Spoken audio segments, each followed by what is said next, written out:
Today, I came with a new topic, terms related to concave mirror.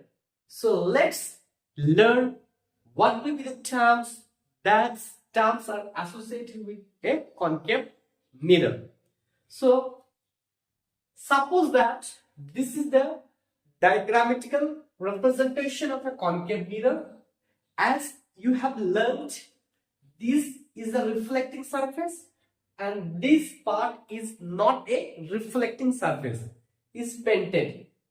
Now you know that concave mirror forms a sphere, a complete, suppose this is an imaginary sphere, so this forms a sphere just like a circle. A circle has a center, a circle has a radius of its own. Similarly, this concave mirror forms just a sphere.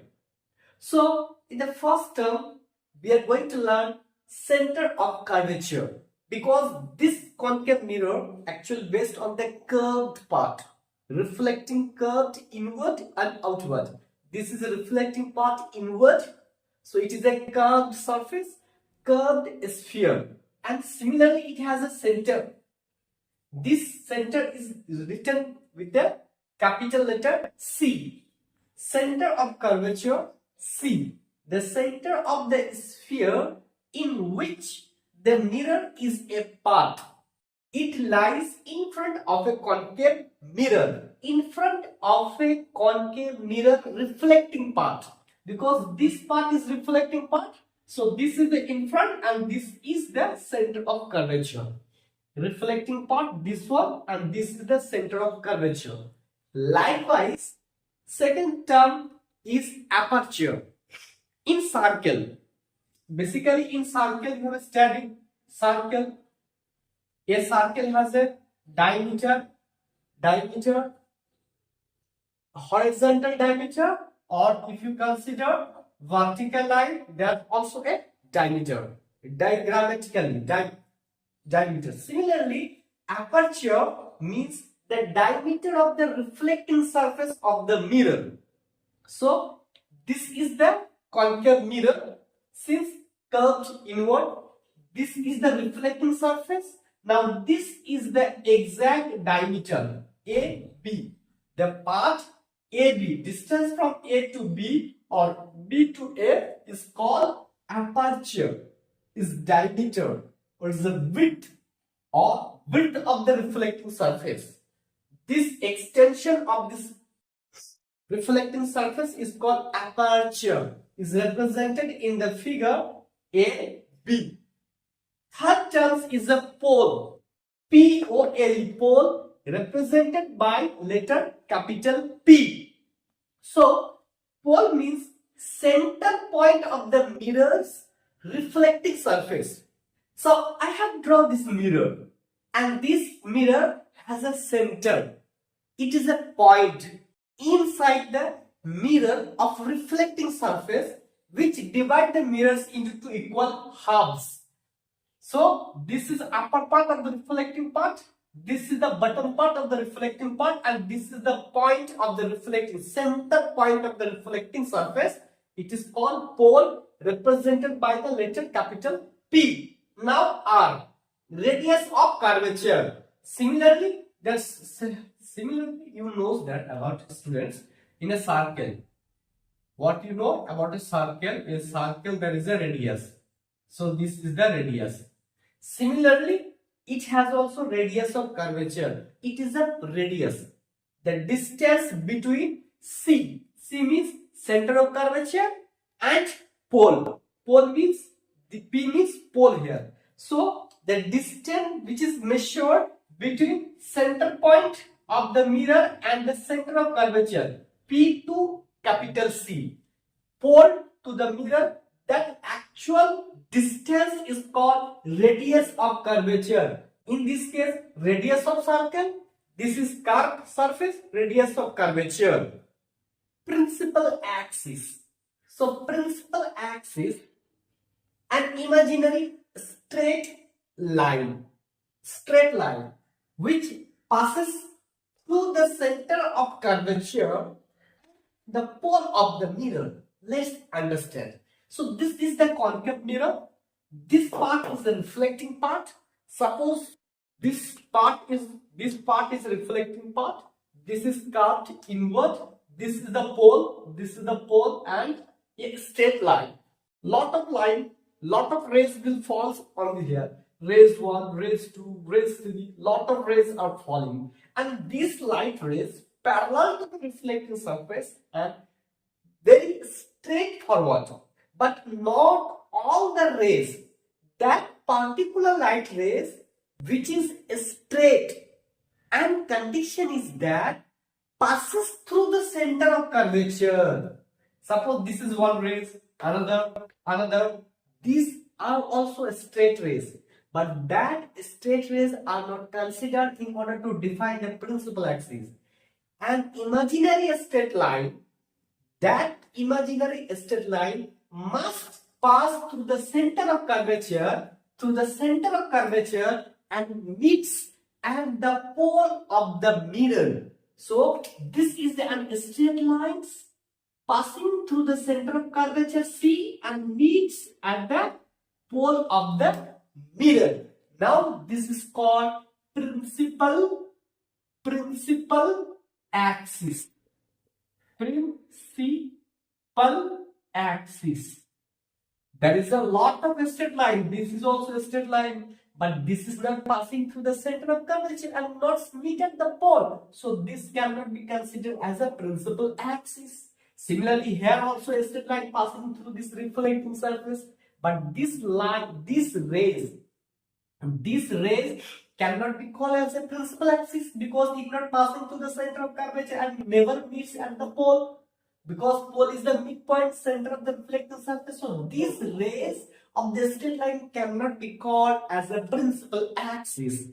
In two conditions, it must pass through center of curvatures and ends at the midpoint of the reflecting surface or pole of the principal focus. It is the point where on the principal axis,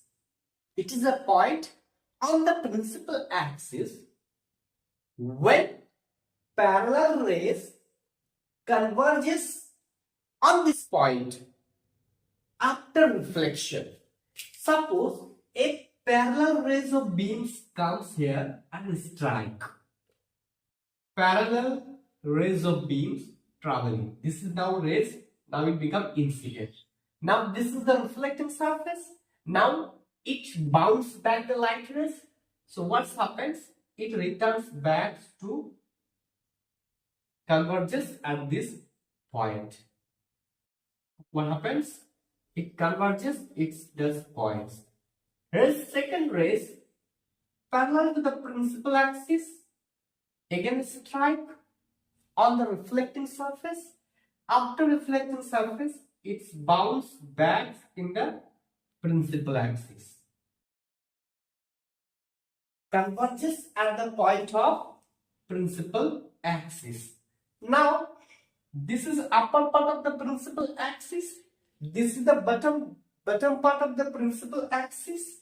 Now consider another rays in the bottom conditions strike this surface. Parallel rays striking here, reflecting surface, it returns, it bounces, it focuses on a point. It meets, converges, meet at this point. All the rays after reflections, again I am considering another straight line passing through the principal axis. Bottom part, this is traveling, now it becomes incident rays. Then what happens? After that, again it passes to the principal focus. This is the principal focus. All the rays. Suppose this is the rays once, after reflection meets this point. This rays number 2 after reflection meet this point. Rays number 3 after reflections meets at this point. And rays number 4 after reflection meet this point. So this is the point of focus. This is called principal focus because this point lies on the principal axis.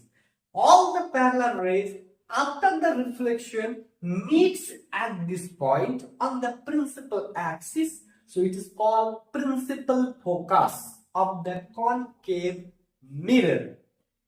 Eighth number terms is focal length. So let us know about focal length. So distance measured from the pole of the mirror and the principal focus of the mirror is called focal length. Focal length is represented by the small letter f. Now look at the diagram. This is the pole of the mirror and this is the principal focus. Now this exact distance need to measure. What is the actual path length of this one?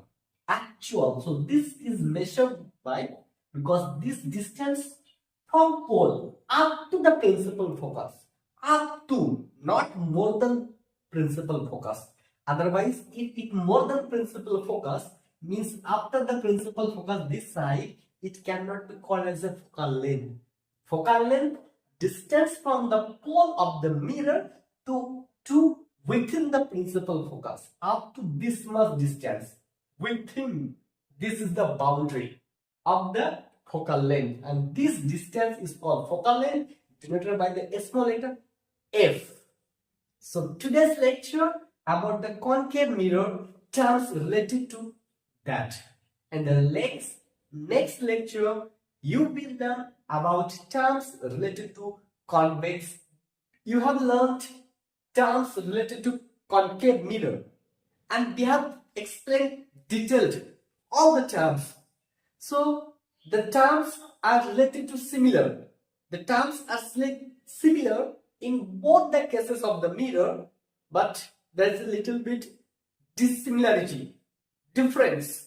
So in this picture, in this diagram of the convex mirror, you have to learn about terms related to convex mirror. So as this is the diagrammatic representation of convex mirror. Now this is the reflecting surface, convex mirror, reflecting surface, outward. What is called? Outwards. So reflecting surface is outward. Suppose this might have the reflecting surface, and this is non-reflecting surface. So this reflecting surface is this side, and this is the non-reflecting surface. So this is non-reflecting surface. So it is a sphere.